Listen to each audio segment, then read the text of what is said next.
about these pardons, they're a mistake. If you want to know what's happening, they just made it a lot easier for us to find out. How?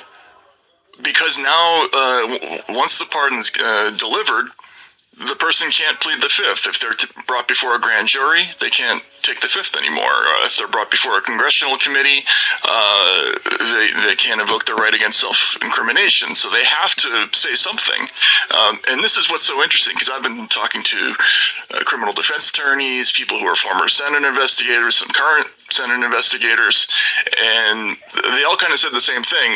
It's so illogical to give somebody a pardon if you're trying to cover up things, that the only reason you would really do it is if there's very serious crimes involved, right? So that's a red flag for us. When we see somebody getting a pardon, we think, well, why would they do that unless there's something really bad there, right? Yes. So either it's a mistake where they just stupidly made it easier for everybody to investigate, or there's something we don't know about that is interesting. Perhaps one of those crimes that Fauci would not be able to take the fifth on is the crime of funding the research that led to COVID in the first place.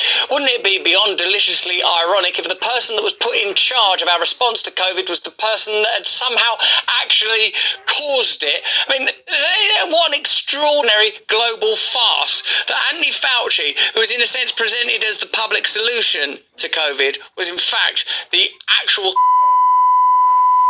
of COVID. Let's have a look at Peter Navarro saying that Fauci knew where COVID come from.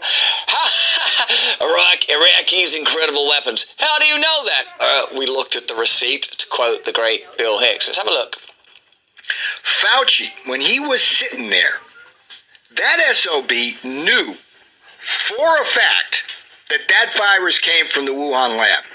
He knew that because he had funded the gain-of-function research in that lab, and he had already begun to design a cover-up.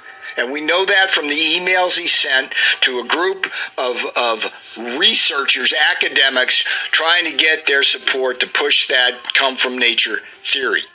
And that's the biggest lie of omission in American history, because if he had simply owned up to the fact that that thing came from the lab, we could have pressured the Chinese to give us the genome sequence, which would have allowed us to design an effective vaccine rather than the crap we wound up getting.